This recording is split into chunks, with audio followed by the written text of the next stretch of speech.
Hey guys, so following yesterday's really sad and depressing news about the untimely passing of Satoru Iwata from Nintendo, has been a little bit of information regarding Nintendo as a company and some of the things that are happening currently with Nintendo in the wake of his passing and what might be happening down the road. It's really strange to be talking about this because it was only yesterday that his passing was made public. Apparently, the word that I found was that he actually passed on July 11th, and it was only yesterday, July 12th, that it became public information, which makes sense. Give a day to prepare what's going on and just sort of, take in the circumstances and reel from it. And, it's so many big decisions from big people involved with that kind of announcement and that kind of event. So I can see why it took them a day to make it a public statement, like I said. And in the wake of that, a lot of people are talking about what's going to happen with Nintendo and the company and all these different things. And, I felt like it was going to be too early to talk about any of this stuff now, only a day later. But apparently that's not the case because there has been a couple of pieces of news coming out about what's going on with Nintendo due to the fact that Iwata did just pass.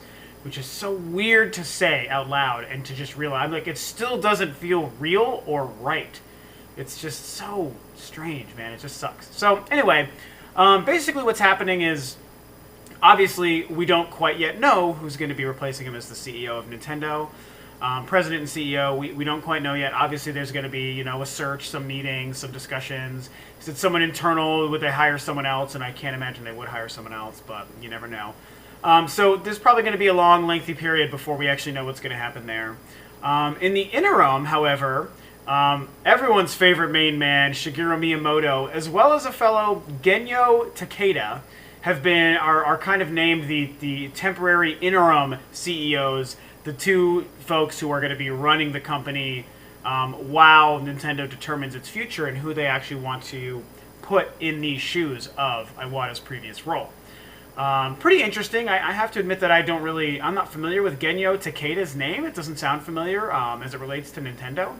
So anyone who might be more familiar with him, please feel free to share below. Maybe all the Nintendo fans will get really mad at me for not knowing who that is. And even as a huge Nintendo fan, I don't recognize his name. So I assume he's been maybe in a similar role as Miyamoto, as maybe a lead game designer and director and developer within Nintendo.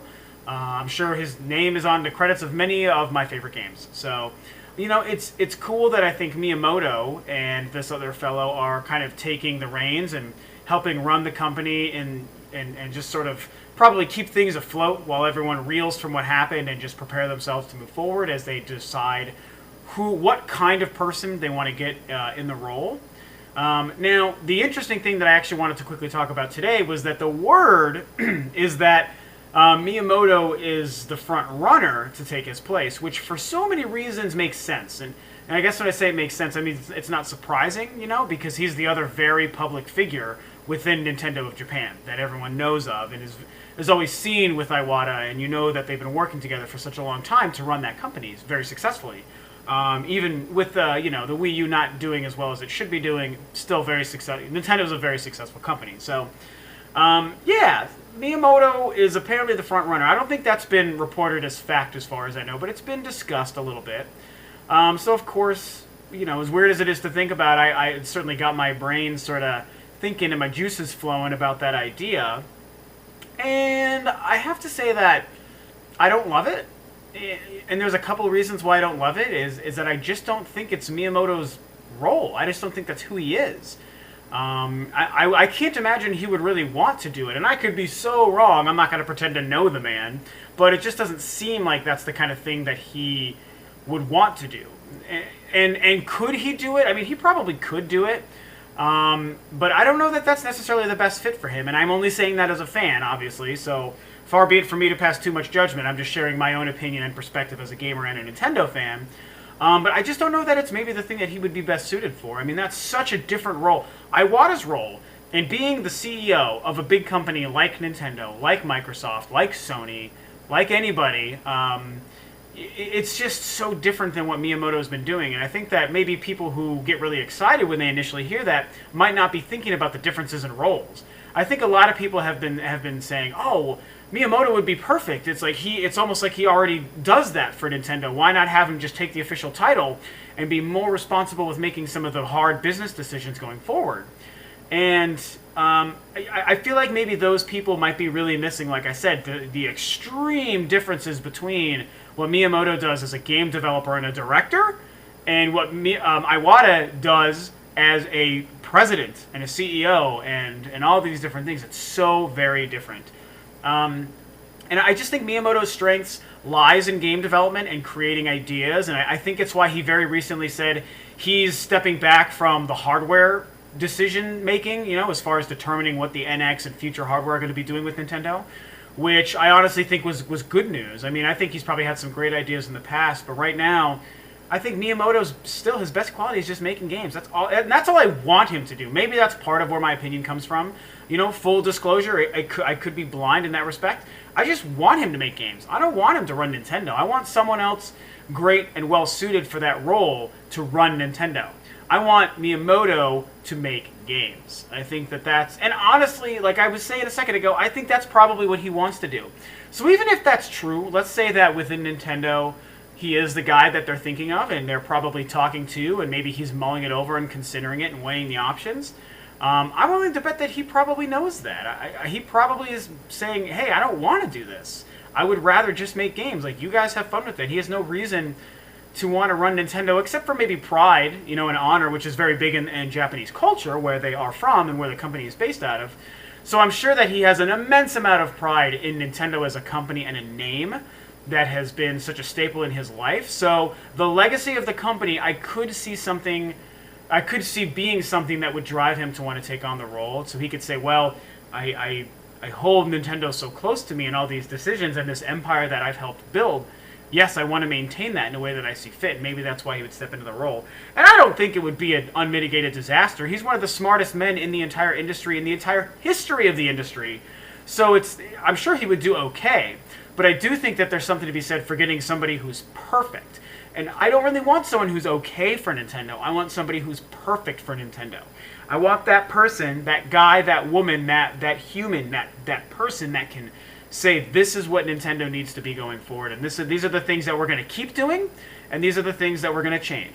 These are the things that are going to become our focus moving forward, and these are the things that are going to no longer become our focus, or we're going to kind of shift away from or adjust to make way for our new game plan. And I think that's who they have to choose. And Iwata has a hell of a legacy, like I said in my previous video, and I think that there's a lot of what's the kind of word? I guess legacy. There's just big shoes to fill.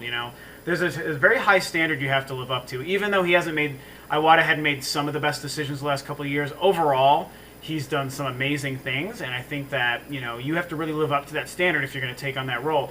Carry on a lot of the practices he had in place that had been very successful for Nintendo, and adjust some of the other ones that hadn't been. And I don't want to get any more into that because that's a whole different ball of wax. I just really want to, finish my thoughts on the fact that, Miyamoto taking over, it's far from the worst idea in the world, but I don't think it's the best. I don't think he's the best fit. I think he's, shines as a game developer. I think that that's what he would want to do, and I think that ultimately that's what he should do, and that they should find someone else who, like I said, is that perfect fit for the role for Nintendo to take it into this new era whenever the company feels ready to begin that. I feel like there's going to be a mourning period. It could be a couple weeks, it could be a couple months, it could be 6 months. I mean, who knows? But once Nintendo finally gets their ducks in a row and they realize who they want to be going forward and how they want to move on and carry on Iwata's legacy, but also still adjust it, that's when we're going to find out what they're doing. And I hope that they find the right person, and I hope Miyamoto gets to keep doing whatever it is he wants to do. If his vision is to take over and run Nintendo, then you know what? Great. If he wants to do it, I would support him doing it.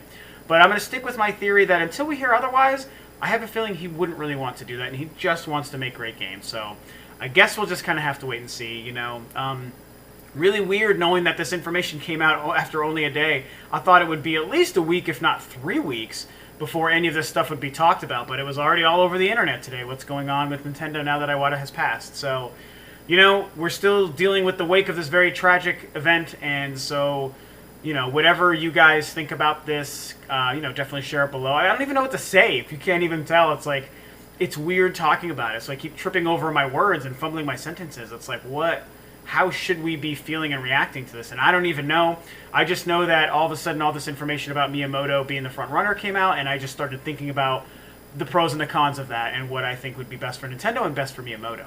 And best for myself as a gamer and a Nintendo fan. Obviously, that's a huge part of it too. So, I don't know. What do you guys think? Share your thoughts on this idea below. What do you think Miyamoto should do?